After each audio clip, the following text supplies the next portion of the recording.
حضور نبی کریم صلی اللہ تعالی علیہ وسلم نے ارشاد فرمایا انما الاعمال بالنیات کہ ہر عمل کا دار و مدار نیت پر ہوتا ہے.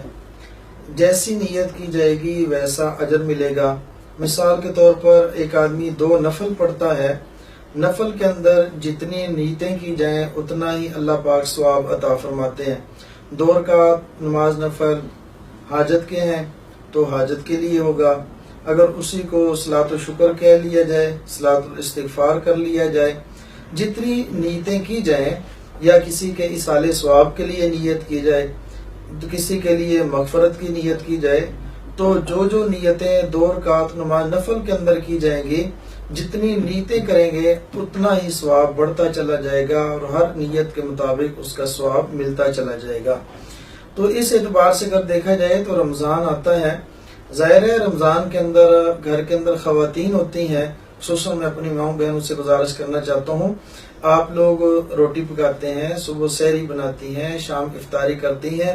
اگر آپ یہ نیت کر لیں کہ میں خاوند کو راضی کروں، راضی کرنے کا ثواب ملے گا، میرا خاوند مجھ سے خوش ہو جائے اس کا ثواب ملے گا، اور میں افطاری کراؤں گی، افطاری کرانے پر میں خدمت کر رہی ہوں، خدمت کا ثواب ملے گا، افطاری تیار کرنے کا ثواب ملے گا. جب سحری کے لیے صبح اٹھا جاتا ہے، اٹھنا تو ہے ہی صحیح، اپنے لیے بھی اٹھنا ہے کہ میں نے اپنی سحری کرنی ہے. اگر یہ ساتھ نیت کریں کہ میرے بچے ہیں، میں نے ان کو سحری کرانی ہے، اس کا بھی اللہ پاک ثواب عطا فرمائیں گے. میں نے اپنے خاوند کی سحری کرانی ہے اس لیے اٹھ رہی ہوں، اس پر بھی ثواب ملے گا. گھر کے اندر دوسرے دیگر افراد ہیں، بیٹے ہیں، بیٹیاں ہیں، اگر مشترکہ خاندان ہو تو دیور اور دوسری نندیں ہیں، ان کی خدمت کرنی ہے، ان کی افطاری یا سحری کرنی ہے، تو اس سب کا ثواب انشاءاللہ اللہ پاک آپ کو عطا فرمائے گا. رمضان کے اندر کپڑے دھونے ہیں، کپڑے دھوتے ہوئے یہ نیت کریں کہ میں اپنے خاوند کے، اپنے بچوں کے کپڑے دھو رہی ہوں. دھونے تو ہیں ہی صحیح، آپ روزانہ دھوتی ہیں، لیکن اگر یہ نیت کر لیں کہ میرے خاوند، میرے میاں، میرے بھائی، میرے بیٹے، میری اولاد، میرے والدین، میں کپڑے دھو رہی ہوں، اس پر وہ نماز پڑھیں گے تو مجھے ثواب ملے گا. وہ نماز پڑھیں گے، ان کی نماز پر آپ کو ثواب ملے گا. وہ تلاوت کریں گے، ان کی تلاوت کا ثواب بھی آپ کو ملے گا. وہ جو بھی نیک عمل کریں گے اور اس کا ذریعہ آپ بنی ہیں تو اس کا ثواب اللہ پاک آپ کو ضرور عطا فرمائے گا. دوسری بات یہ کہ رمضان آتا ہے، رمضان کے اندر وقت گزارنے کے لیے بعض لوگ غلط کام بھی کر لیتے ہیں. جیسے حضرت نبی کریم صلی اللہ تعالی علیہ وسلم نے ارشاد فرمایا کہ بہت سارے روزے دار ایسے ہیں جن کو سوائے بھوکا رہنے کا کہ کچھ حاصل نہیں ہوتا، اور بہت سارے لوگ راتوں کو جاگنے والے ایسے ہوتے ہیں جن کو سوائے جاگنے کے اور کچھ حاصل نہیں ہوتا. اگر دیکھا جائے اپنے دائیں بائیں دیکھیں، ماحول کے اندر دیکھیں، روزہ رکھ لیا، روزہ رکھنے کے بعد جی ہمارا روزہ نہیں گزرتا، روزہ وقت گزارنے کے لیے کبھی لوڈو پہ بیٹھ گئے اور کبھی ٹی وی لگا لیا، کوئی ڈرامہ دیکھ لیا. کیوں دیکھ رہے ہیں؟ وقت نہیں گزر رہا. یہ وقت گزاری کے لیے ٹی وی تو دیکھنا، ڈرامے دیکھنا ویسے گناہ ہے، لیکن اس وجہ سے تو رمضان میں زیادہ گناہ ہوگا. اس اعتبار سے اگر دیکھا جائے تو ان چیزوں سے پرہیز کیا جائے. اس سے بہتر ہے، بہت بہتر ہے رمضان اور قرآن، اس کا آپس میں بڑا ہی جوڑ ہے. قرآن کریم تو رمضان میں نازل بھی ہوا ہے اور اس لیے اس کی فضیلت بھی زیادہ ہے.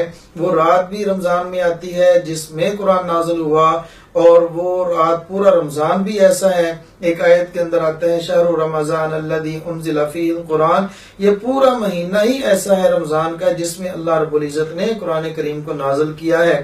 اگر ایک ایک حرف بھی پڑھا جائے گا تو اس کی نیکیاں 70 گنا بڑھ جائیں گی.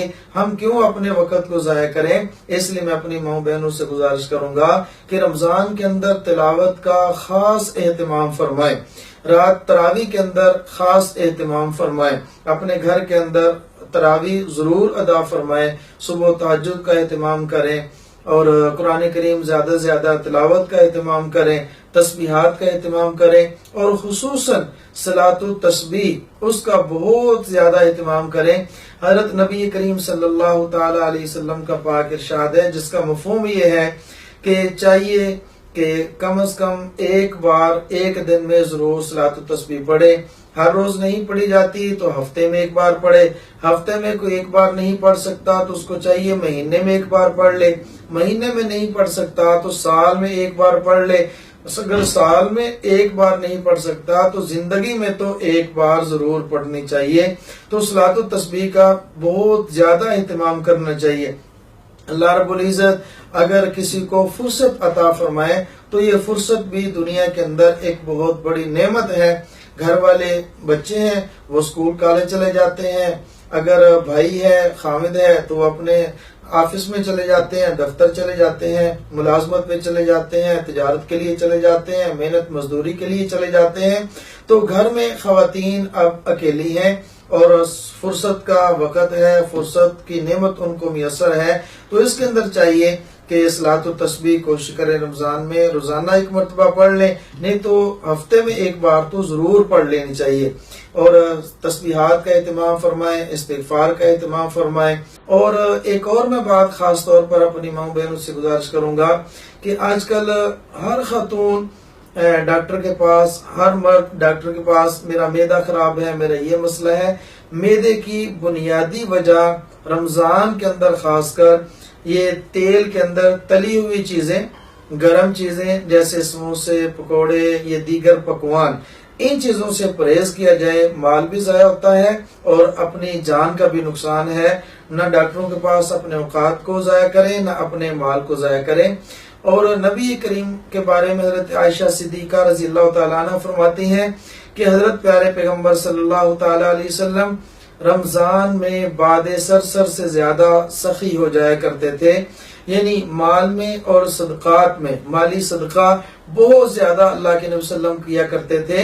تو ہمیں چاہیے، خصوصاً ہماری ماں بہنوں کو، اللہ رب العزت نے جو مال دیا ہے، آپ نے شاپنگ کرنی ہے، عید کی شاپنگ کریں گی تو اس کے ساتھ غریب بچوں کی بھی شاپنگ کریں، ان کے لیے بھی عید کا کوئی جوڑا، کوئی سامان ان کو خرید کر دیں۔